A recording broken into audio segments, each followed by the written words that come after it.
Hi, everyone, and welcome to A Rare Reality, a podcast powered by Jordan's Guardian Angels. I'm Christina Janes, Director of Outreach and Content Development for JGA, and host of this podcast. We wanted to take a minute and give you another chance to take a listen to one of the panels that we hosted during our family conference in July of 2024, this year, in Boston, Massachusetts. Many of you were not able to attend. Many of you were there and may just want a second chance at hearing what our families had to say. But this is the Care Before the Cure panel. When many parents got up, we discussed all kinds of aspects of living with Jordan syndrome and got their perspective on how do we care for our children before a treatment or a cure is found. We found it to be particularly helpful. So many people in the room asked just incredible questions, and they gave some very heartfelt and insightful answers as well. So take a listen to our Care Before the Cure panel. Hope you enjoy. Hi, I'm Lisa McCarty. My son Liam is 15. We live in Fresno, California, which is in the Central Valley of California. I'm also a special education teacher, teaching in elementary school. As many of you know, I am Matt Schwartz. My wife is here with our son Josh.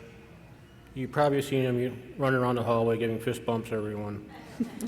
I'm also one of the many few that have this variant, have this gene.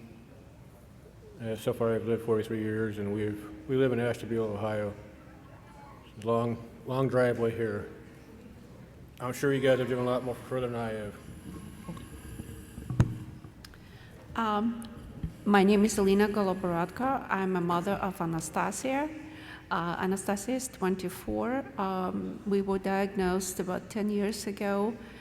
Before that, it was a long journey and a misdiagnosis before we got to the point when we were told that she had PPP2R5D. Happy to answer any questions about school, about adult life, and the challenges that we deal with on a daily basis.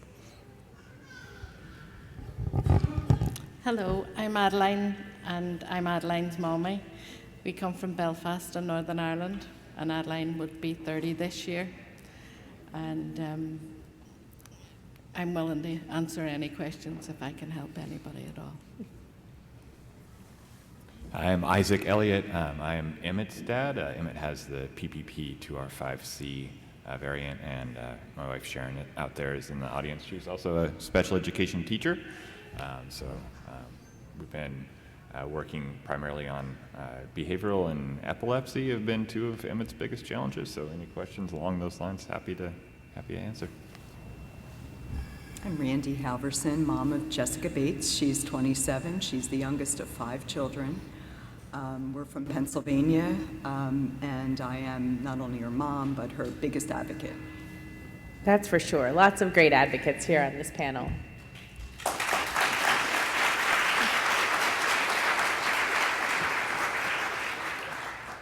All right, let's look at the day-to-day. Many of you are parents to adults living with Jordan syndrome. So can we talk about what that day-to-day life looks like for them now as they've gotten older? Randy, we'll start with you. Jessica, her present situation is she lives in a group home. She lives with one other lady. Very, very difficult situation, very difficult decision for me to have her move away from my care. I could care for her the best, but actually it was the best thing to do because independence is the key. And expectations, I always try to keep high for her. And her siblings, none of them live with me, they're all on their own. So Jessica is in a group home with one other woman. She has a full schedule every day. She is all about schedules, as I'm sure many of your kids are or will be. She works with a job coach next to her to keep her focused and on task. She works in a coffee roaster. She works in a food pantry. She's had various other jobs as well. Each just not full 8-hour days, but for a few hours each day. She then does activities that she enjoys along with some therapy still. She does equestrian therapy. She also does music therapy, and she gets her nails done, which is her thing. And keeping her busy every day from activity to activity, I found is key to keeping anxiety low, keeping her focused, and also tiring her out for the end of the day so we could do the best we can with sleep. So that's basically what her day looks like at this point.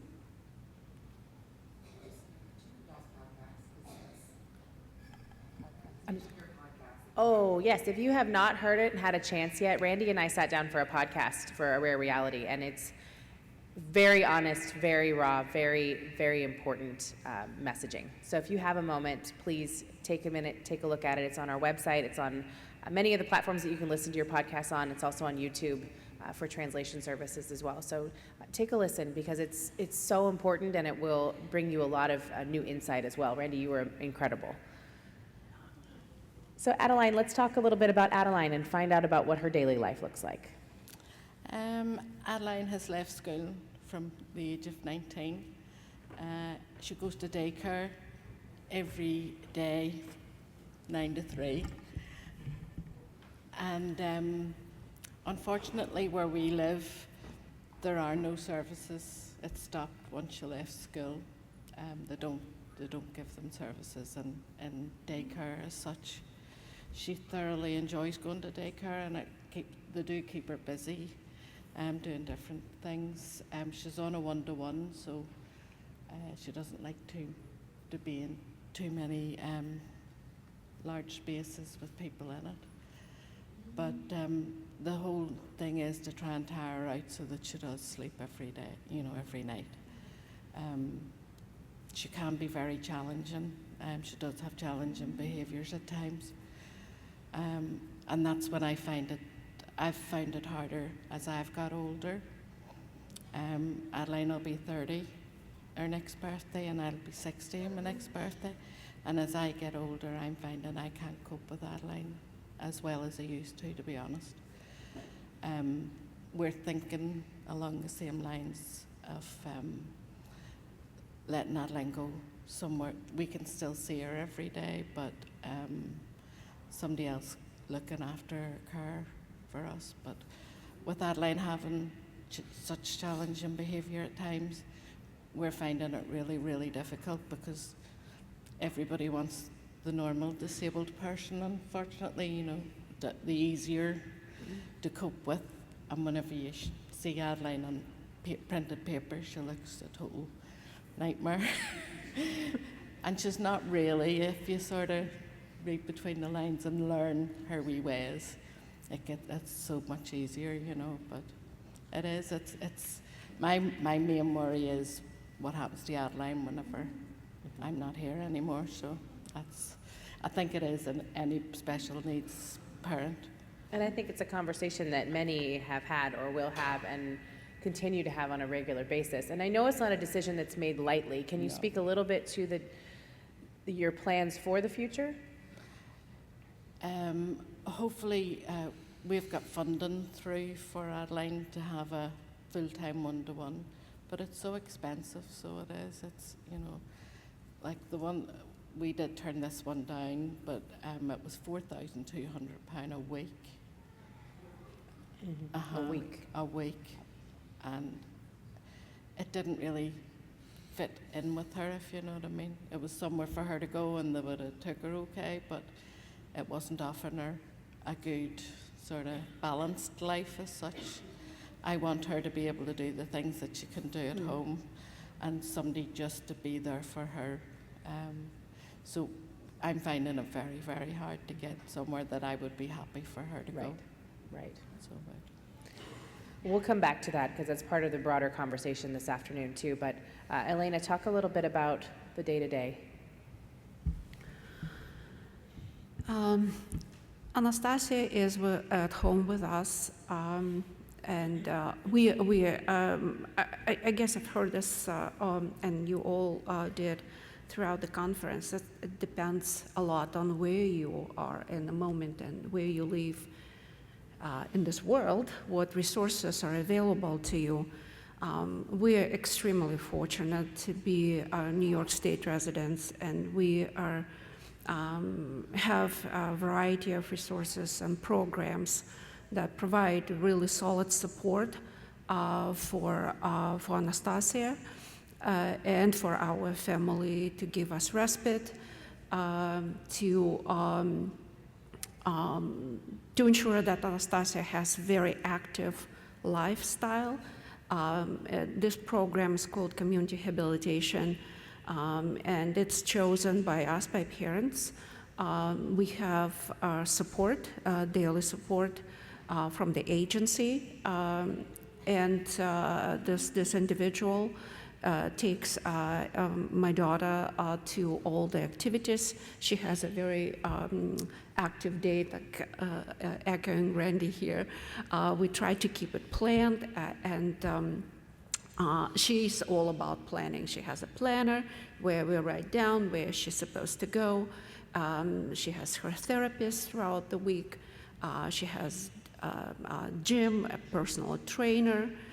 She goes to clay school. She likes to work on pottery, and she works with a one-to-one instructor. So her life is very active. And then she is very tired at the end of the day, and she needs about 10 hours sleep, which is good.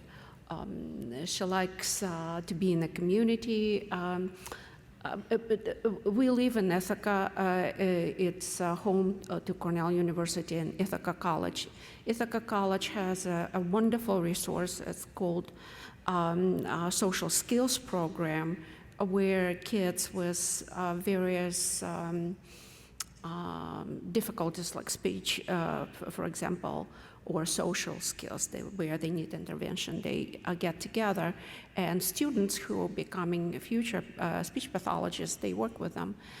So Anastasia has been going to this program for I think 10 years, and it's really helpful to develop the social skills, and you probably saw her trying to start a conversation, talk about the nail polish and all that stuff.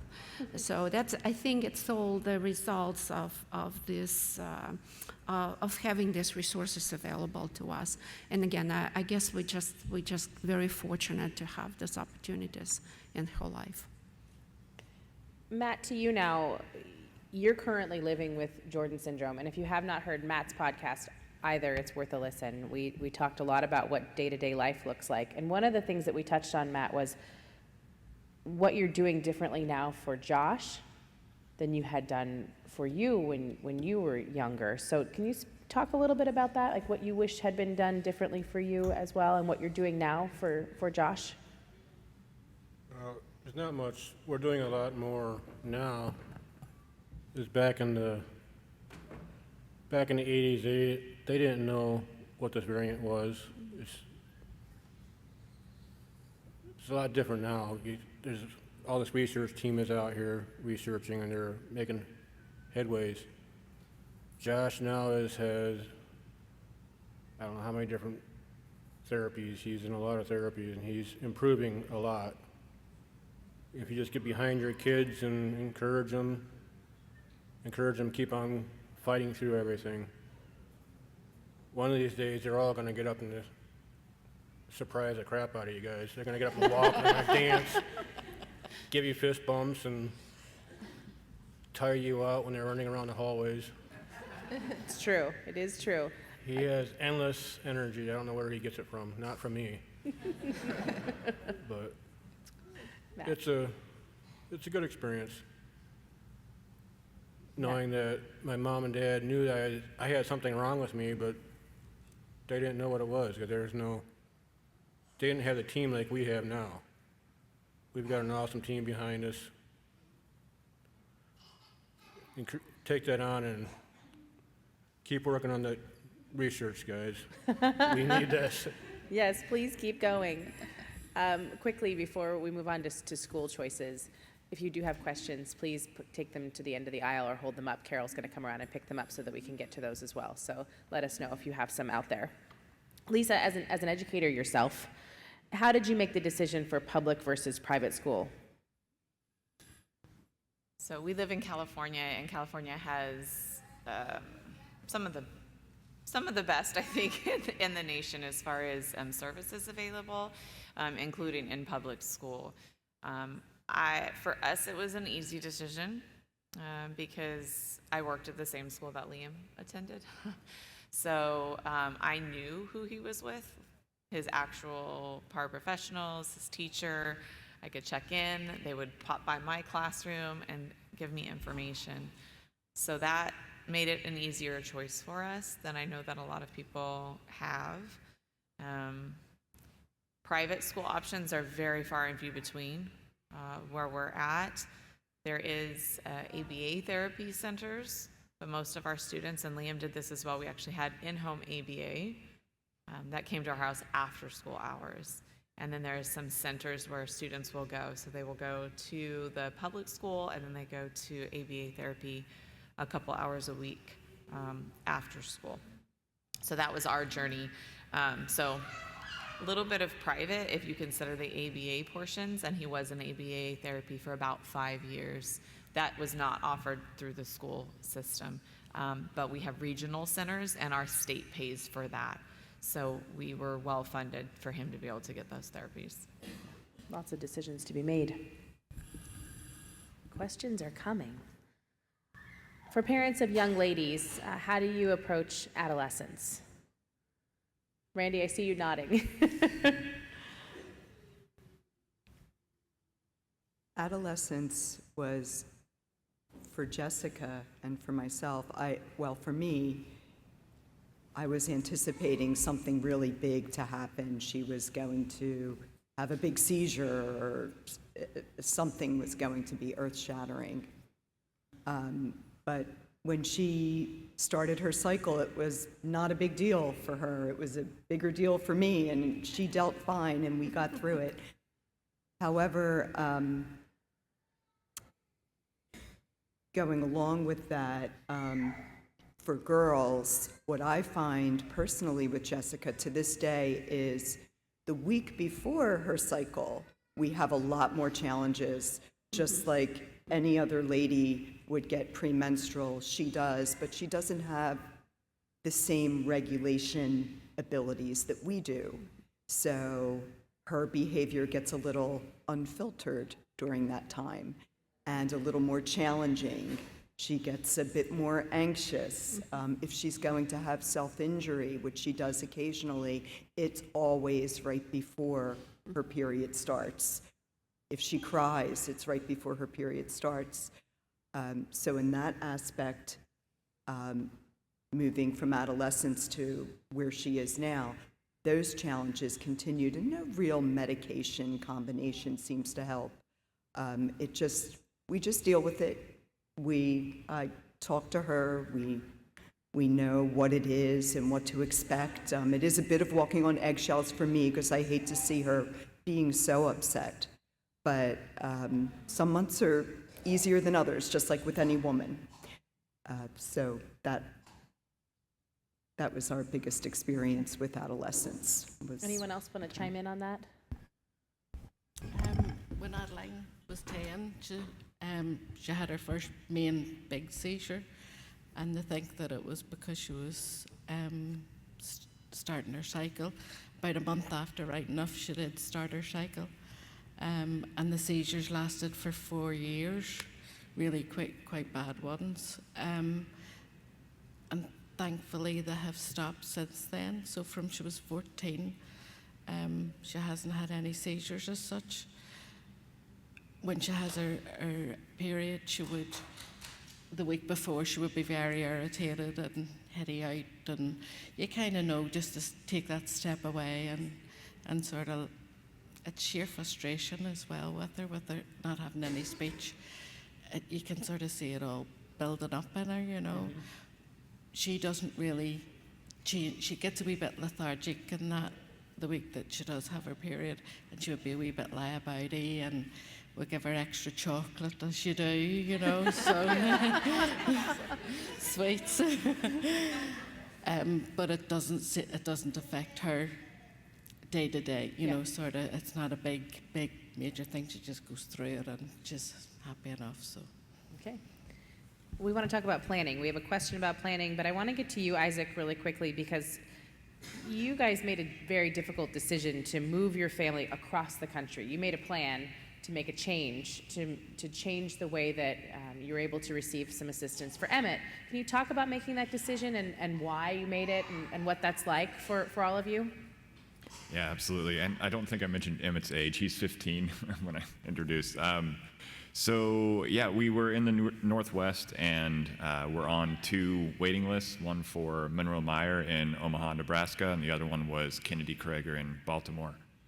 We're still on the waiting list for Baltimore, but we came up on Monroe Meyer, and they're a program, if you're not familiar, that works with severe problem behavior where you have self-injury that can get so bad that it can do real serious damage. Emmett had bruising on his face starting at age 3, thereabouts. He started kind of hitting as he's gotten older. It's gotten more significant and more dangerous for us to really be able to block that effectively and keep him safe. We've gotten very good at that, and Sharon and I have kind of been able to train some people to block, and with the assistance of ABA therapy, we have gotten more comfortable working with him. And the Monroe Meyer program in Omaha was, of course, a difficult decision. I work remotely, so for me it was a little easier. I was able to keep my job to move halfway across the country, but that's what you got to do. I mean, for us, that was an option, and one that we thankfully were able to make work. We got established there, and one of the most remarkable things we found after going through Monroe Meyer was actually that the school district we landed in, just by sheer luck, is one of the best in the area with special needs supports, and we've gotten plugged in there with a really great community. The guy who's working with Emmett actually came from that school district, so he's here with us, traveled from Omaha to Boston to help out. So the move wasn't easy. We made it happen, but I think, again, that's what you got to do when you have a small list of options, and we're hopeful that the program there and the supports will keep helping us as Emmett gets bigger, and we get stronger, hopefully, to keep up with him. It's funny how life has a plan for you too, right? And things right. sometimes just happen the right way. A question from the audience now. How are you as panel members planning for retirement given the monumental support costs needed to keep your children busy and having a life that's worth living and busy and happy? So my husband's a police officer and works for an agency that's very well funded. They have a couple different ways to do retirement. And then I'm a teacher. So both of us will be able to retire in our 50s. Ideally, he'll retire at 54, and I can retire at 58. So that's pretty young in the world of retirement. And we will be well funded in that. So that's something that we've looked at conscientiously since Liam was a baby. We're also building a shop. My husband's a woodworker, with the plan that Liam would actually be able to work in the shop. He can easily probably get the CNC machine going and put things together. So we're actually kind of building our own sheltered type workshop for Liam, that he would be able to be employed through a company. My husband and I have the rights to the company. We have it for 1.5 years now. So it's just starting to launch our own company, and that's kind of our plan. In the state of California, we also have our regional center system. Part of the regional center system, there's several ways that families can get care for their loved one. One of our close family friends, he's a little older than I am now, but he is very much like Liam. I grew up next door to them. And when talking with his mom, she was able to, basically it's kind of almost like it's a care home, but they're with another family. So her son is with a family. It's a stay-at-home mom. She's got 2 younger kids, and she also helps take care of him. And then there's adult day programs as well, where they go out during the day. They have their adult day program where they work in the community, or they have different activities. And then at home, that is his home now. So she can still visit her son, but he's not directly in their house. So that's one option that we will also look at as we get older and know that we might not be able to handle some behaviors that he has. So that's kind of our overall plan. Anyone else want to chime in on that as well? Plans for retirement. When I think of plans for retirement, I just think of where will Jessica be when I'm not around, or I'm unable to actively advocate for her. So it's very important to me, and I'm not quite there yet, that she has a meaningful work to do, a safe and meaningful environment to live in, and that she is as independent as possible. And she has older siblings, but I don't want them to feel like they are responsible for her care when I'm unable to steer, and monitor like I am now. Because there will come a day, I'm definitely getting older, I'm in my late 50s, and I feel it in my body many times, and I just know it's really a reality, more so than it was when I was a young mommy in my 30s and 40s. So retirement, looking to the future for her, I just have to keep working toward making her as independent as possible, finding that place for her where she could live and get the supports that she needs and feel okay about it. But it's still a journey that I'm most definitely walking at this point. I want to switch gears now to self-care, because we listened earlier to Lucy and how vulnerable and how honest and raw she was about her journey as well. And every single one of you out there was nodding along with what she had to say. And I think that it's so important to touch on that, because we don't always think of ourselves when you're a parent dealing with the day-to-day and trying to move through it. So how do you, as parents, make sure that your battery is full and that you're able to, as she said, I need to be okay so my family is okay? So how do you do that as parents to be able to be okay? Lisa, you want to start? So much like Lucy, she punches a punching bag. I'm actually big into weightlifting. Part of that is because as I get older, I know that I'm going to actually need strength for Liam, and so that's kind of how it started for me. But it's a lot more than that. Obviously, exercise, you hear all the doctors and all the things saying you have to exercise, and it is really, really hard sometimes to get that exercise in. I exercise usually in my bedroom, and Liam's bedroom is right next to ours.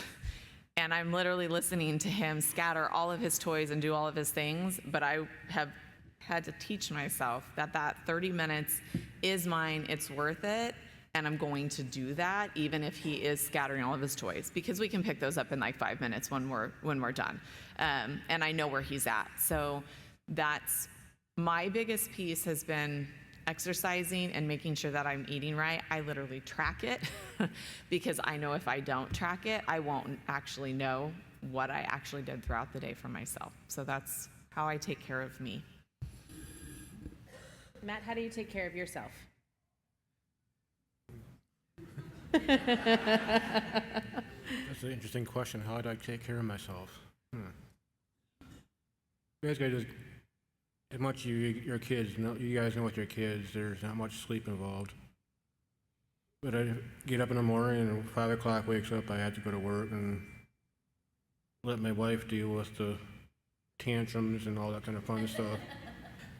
And I come back and it's on my turn, my time to deal with Josh's fits and my daughter's fits, all the fist bumps and running around. And it's quiet time and they go to bed and it's time to sigh and it's the parents' night out. Parents, time to sleep if we can. I'm sure a lot of you guys are dealing with that. No sleep. I think it's universal, yes. Elena, how about you? Well, I exercise. I do yoga. I try to do it every day. I try to eat right and enjoy every moment, just mentally. Thank God I have this moment. Anna and I, we go to church regularly, and that's one, although I'm with her, it is one of my respites as well. I try to read whenever I can, and just, to go out with my girlfriends once in a while. We live in a beautiful Finger Lakes area, and there are a lot of parks and venues to get that respite, even if it's very short. But I have to convince every single one of you here, please do it for yourself. Otherwise, you won't be able to give that oxygen mask to your loved ones. Mm-hmm. You need to take care of yourself mentally and physically. Adeline, to you.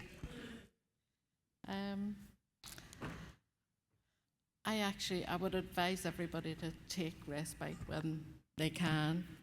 A lot of younger ones I couldn't leave my wee one away with somebody that I don't know. I would say to them, please do, because you do need that time out. I like massages and foot massages and all that, so it's like a pamper. I go away every year, and we have done from Adeline was baby, with my two friends who also have special needs children, and that's our time just to we turn our phones off, and we just sort of really don't try not to think about what's at home as such, and that's how we get through it. But I would definitely encourage everybody to use the respite when it's offered, if it's offered. So definitely. Isaac, from a dad's perspective, what do you do for self-care? I play disc golf once in a while, like every other weekend, every 3 weekends or so. I usually take my younger kid out as well to get some time outside when it's nice. I also work out as much as I can. I think that's probably the one that I let slip a little too much because it for me at least, it gives me an immediate boost, but I don't always make time for that. So yeah, it's very important to make that time where you can have time to focus on something that you really like. For me, I also it's really important for me as a partner to prioritize the time when Sharon can go out and do things as well, because it's not just one person's time. I think like having the balance so that you both have protected time. We have it on our calendar every other weekend. You have free time for a block of hours, then you don't need to even think about planning it. It's on the calendar. Do whatever you want for 3 hours minimum, like every other Saturday. So that's something that we started doing, and I think that's helpful. Sharon goes out for because she's not up here too, but she goes out on hikes. Found a group in Omaha to connect, especially if anybody else is moving around. That's another thing I heard come up earlier, the lack of a support system potentially. So like your own personal time and self-care can mean reaching out to other people and maybe opening up a community that can help you get motivated to get out as well. But yeah, for me, that's what I do. And Randy, I'll have you bring it up in the end here. What do you do for self-care to make sure that your battery's full? So self-care for me when Jessica was younger was very, very difficult. I was really, I was the only one that could take the best care of her, and I had a very difficult time entrusting her to anyone else. So I wasn't the best. I'm not the best person to talk about that when she was younger. As she got older,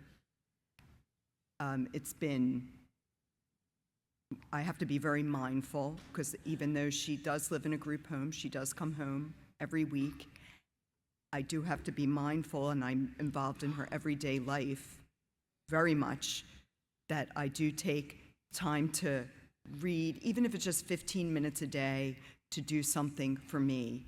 On a higher level, I foster cats. That's just something that I really like to do, and it's a nice distraction for me. But I could never do that when Jessica was younger because the care was much more involved at that time. So, yeah, just take, even if it's just 10 minutes, even just 5 minutes, take that time, whether it's prayer, meditation, quick exercise, whatever it may be, to clear your mind, and it will make you a better parent, able to deal with the challenges that you have with your child. Let's switch to siblings now, because it's always a conversation about finding that balance. How do you balance between the care that the siblings need, but also that your children need? How do you make that happen? So not only how do you balance that, but also how did you get the siblings involved in the diagnosis? Was it a conversation that you started, or was it a conversation that they asked first? Lisa, do you want to start with that? So Liam is the baby of 2. Jamie is 17, will be 18 in a week and a half. And I think Jamie was always along for the ride, because when Liam was born, Jamie was 2.5. We didn't get his diagnosis of Jordan syndrome until he was 7. So Jamie was 10 years old, GATE student, so pretty bright. We weren't going to be able to hide anything, and we never have. Jamie knows a lot about genetics and probably can do a mini talk about, our chromosomes and how that works. So we've always been open about that in our house. From a sibling standpoint, I think Jamie always has known that something was different with Liam. It wasn't anything that we ever had to point out. I remember driving in the car one day, and I had handed like a fruit snack or something back, like the pack, to Jamie. And without missing a beat, Jamie's like, "Here, Liam." I've never had to say, "Okay, you need to share with your sibling now." It just has always been different. I will say Jamie does not understand those differences when they go to somebody else's house and their siblings fighting, like in a typical sibling fashion, because we don't have that in our house. It's, "Liam, please get out of my room," and he just goes, which is not typical. I had a typical brother. That's not how that worked. So we've always been completely open with everything that's happened for Liam, and Jamie's always been a great support.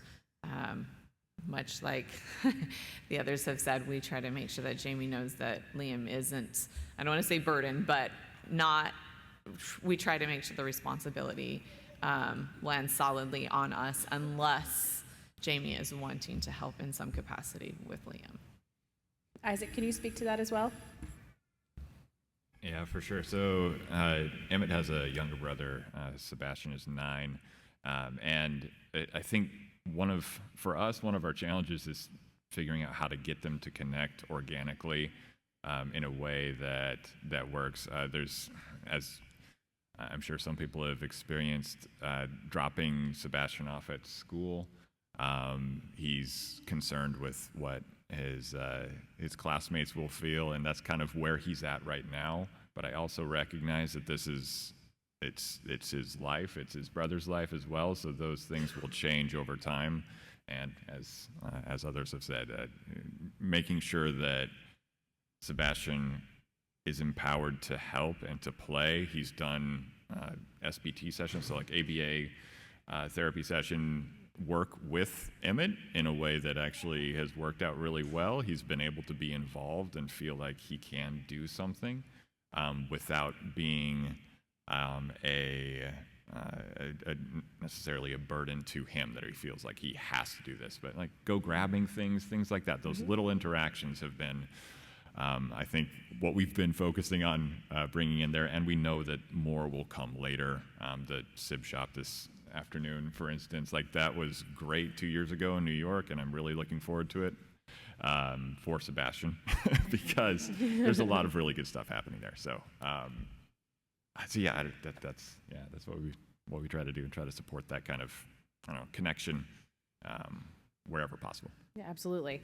All right, a question from the audience. How have the conversations gone as they have become more aware of the differences with older peers?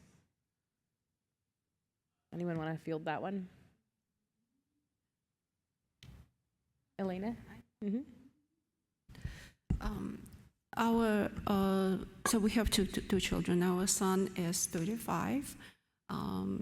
He's very bright, Cornell University graduate. He lives in Los Angeles. But he has been through our journey with Anastasia since the time she was born. And it's kind of, speaking of organically, it comes organically to him, taking care of her, but at the same time treating her as a typical person, not making a big deal about her different abilities. So he takes a good care of her. He loves her very much. He is a second in line in our guardianship agreement.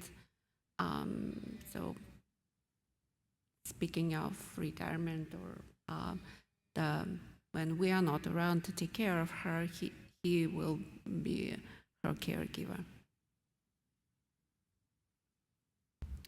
All right, another question from the audience as well. Aside from the go-to interventions like OT, PT, SLP, what other treatments or programs have helped your children? Maybe something that we haven't even heard of yet. Randy, go ahead. This isn't an unusual treatment, but it really helped Jessica in many ways, was equestrian therapy or hippotherapy.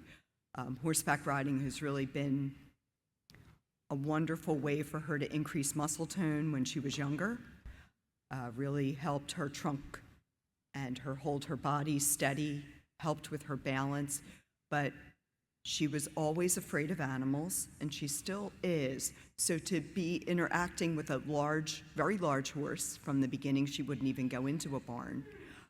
That has really helped her in a holistic way in dealing with animals, but also confidence-wise.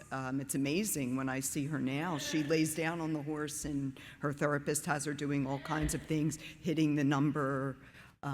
So if you have access to equestrian therapy, I would strongly recommend it, even if it starts out just for the physical benefits of improving muscle tone and balance.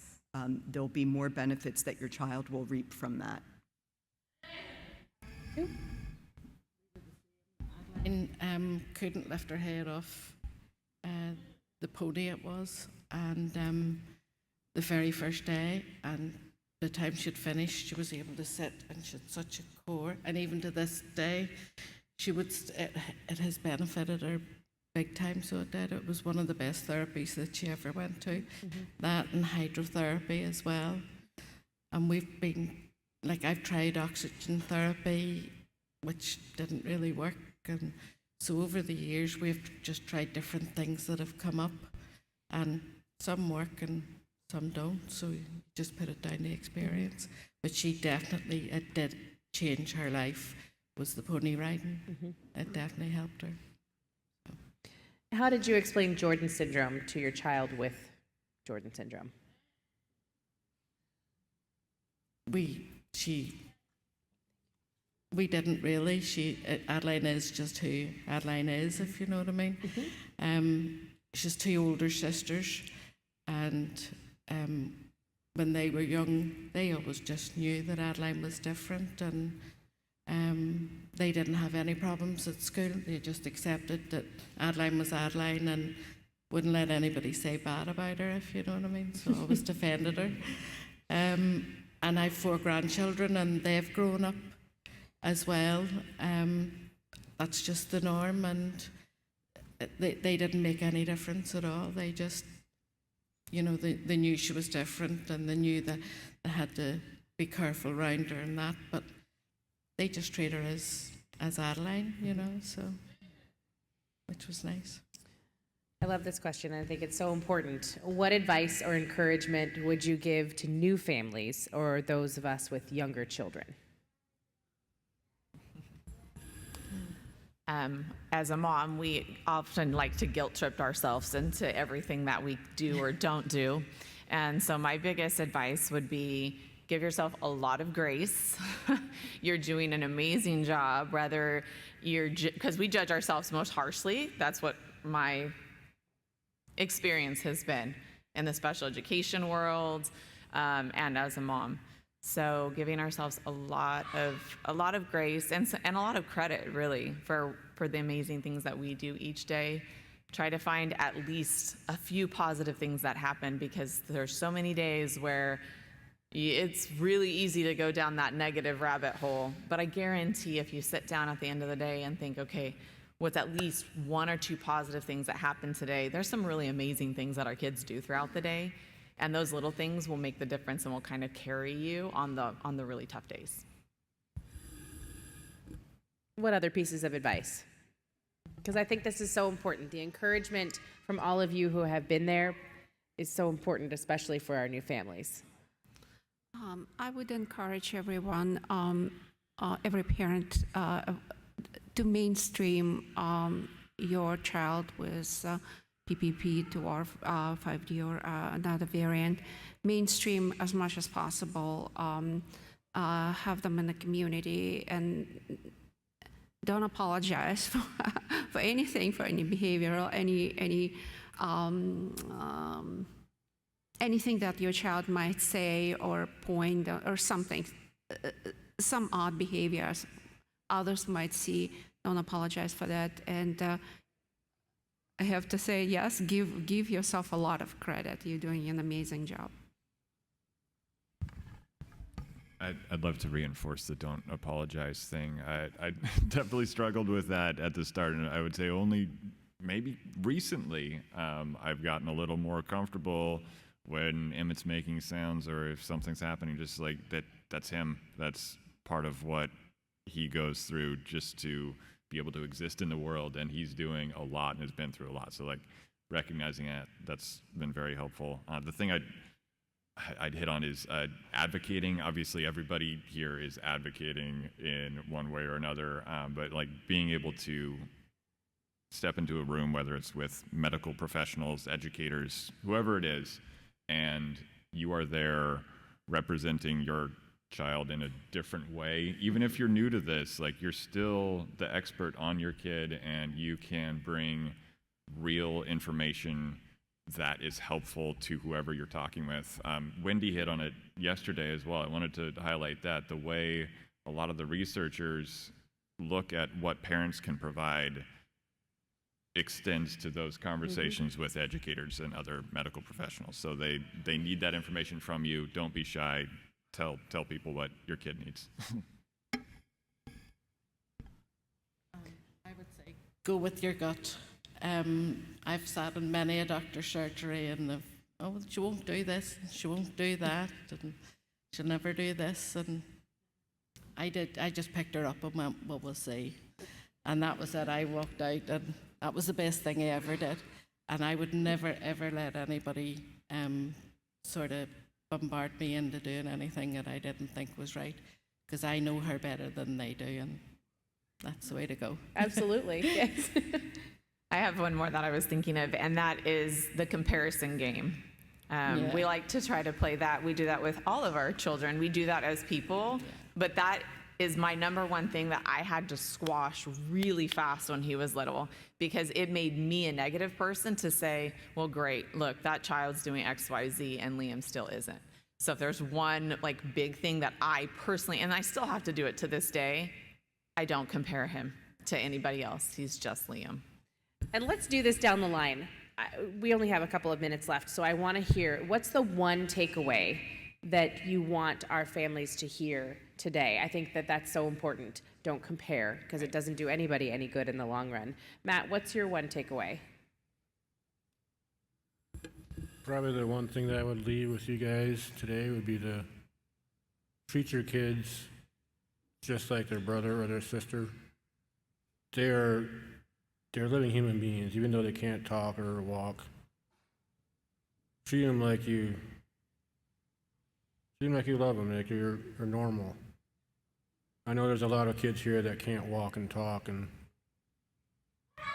I've often felt bad because Josh is out here running around and giving everyone those fist bumps and seeing all these kids in wheelchairs, and I'm walking around. I'm talking, and you guys have kids that can't walk and talk. But I'm here to encourage anyone that needs help. If you need help, if you need encouragement, come talk to me, or I'm sure these guys will too. Elena, what's your one takeaway for our families? Well, stay strong and believe in the future, in the bright future of your kid. Yes, this is one thing that Jordan's guardian angels gave me, because Adeline was 21 when she was first diagnosed, and I had really not give up hope, but I just took Adeline for who Adeline is. But whenever I joined in here, it gave me hope. It gave me, well, even if it changes just one wee thing, it'll help her. And that's all. Anything that will help Adeline, I'm happy to do. So, Isaac? It's tough to pick one, but I don't know. There are multiple prongs, so focusing on what will make your day-to-day as amazing as possible, so like setting everything up so that you can have those amazing moments, and looking to the future of a potential for therapeutics as something that can directly help, but focusing on those two, like the hope generation from that, and seeing all the beautiful moments every day that do stand out, as was mentioned earlier. Your kids are smart. It's clouded with a lot of behavioral, a lot of medical issues, but they're smart. And I've found that with Jessica, that even though she didn't talk when other kids talked, that she didn't walk when other kids walked, that she may have been sitting there like this, looking like she wasn't paying attention with drool, or staring into space, or looking at her hand, she understood. So keep that in perspective. Keep your expectations high of your child. Don't lower those expectations. Don't compare them with other children. Our kids will never have some of the issues that neurotypical kids will have. They have their own, they're their own special people. But keep your expectations of what they can do very high, because they're smart. It's in there. We just have to figure out for the individual child how to tap into that. And you would be, I know I'm floored at what Jessica understands that she can't always express. Smart and wonderful. Thank you to all of you. We hope that was informative and helpful. Again, all of these links to any of the sessions during our 2024 Family Conference, they're all on YouTube, as are the rest of our podcast episodes as well. There's translation services there. If you'd like to listen to our other podcasts, they're also available on our website, jordansguardianangels.org, and across all of your favorite podcast channels. Any of those, it's there and available. Lots to listen to. So we hope that you'll tap in and take a listen as well. Thank you again for taking a minute to listen to that. And thank you to our panel members as well. We couldn't do it without you. And we were so appreciative of your honesty and your insight. And we hope that it was helpful for you as well. Thank you all for taking a moment to listen to yet another episode of A Rare Reality. We're coming close to the end of the year here and have lots to still get to you that we think you're just going to love. So keep tuning in every other Monday. We'll have more for you. Hope you're all well. See you soon.